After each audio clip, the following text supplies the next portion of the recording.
Some time later, Jesus went up to Jerusalem for a feast of the Jews.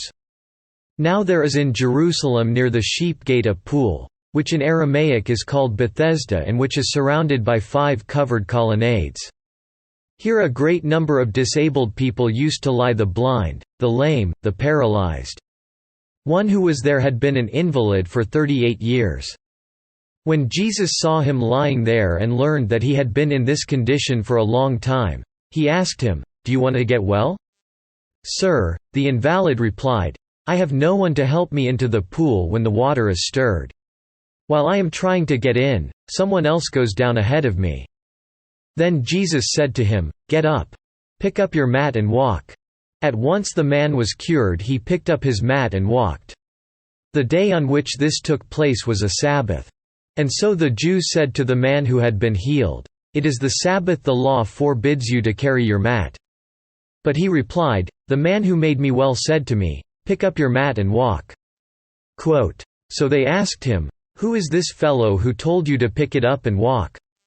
The man who was healed had no idea who it was, for Jesus had slipped away into the crowd that was there.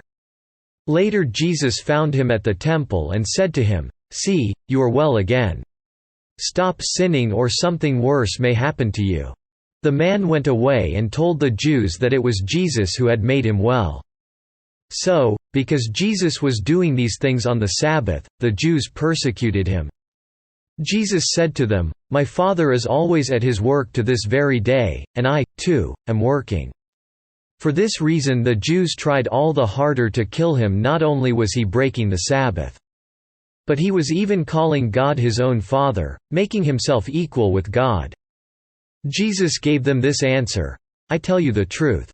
The Son can do nothing by himself, he can do only what he sees his Father doing, because whatever the Father does the Son also does. For the Father loves the Son and shows him all he does. Yes, to your amazement he will show him even greater things than these. For just as the Father raises the dead and gives them life, even so the Son gives life to whom he is pleased to give it. Moreover, the Father judges no one, but has entrusted all judgment to the Son, that all may honor the Son just as they honor the Father. He who does not honor the Son does not honor the Father, who sent him. I tell you the truth, whoever hears my word and believes him who sent me has eternal life and will not be condemned. He has crossed over from death to life. I tell you the truth. A time is coming and has now come when the dead will hear the voice of the Son of God, and those who hear will live.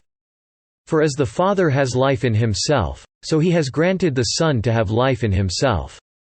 And he has given him authority to judge because he is the Son of Man. Do not be amazed at this, for a time is coming when all who are in their graves will hear his voice. And come out, those who have done good will rise to live, and those who have done evil will rise to be condemned.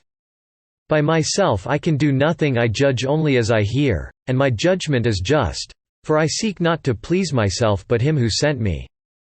If I testify about myself, my testimony is not valid. There is another who testifies in my favor, and I know that his testimony about me is valid. You have sent to John and he has testified to the truth. Not that I accept human testimony, but I mention it that you may be saved. John was a lamp that burned and gave light, and you chose for a time to enjoy his light. I have testimony weightier than that of John. For the very work that the Father has given me to finish, and which I am doing, testifies that the Father has sent me. And the Father who sent me has himself testified concerning me. You have never heard his voice nor seen his form. Nor does his word dwell in you, for you do not believe the one he sent. You diligently study the Scriptures because you think that by them you possess eternal life. These are the Scriptures that testify about me. Yet you refuse to come to me to have life. I do not accept praise from men. But I know you. I know that you do not have the love of God in your hearts. I have come in my Father's name, and you do not accept me, but if someone else comes in his own name, you will accept him.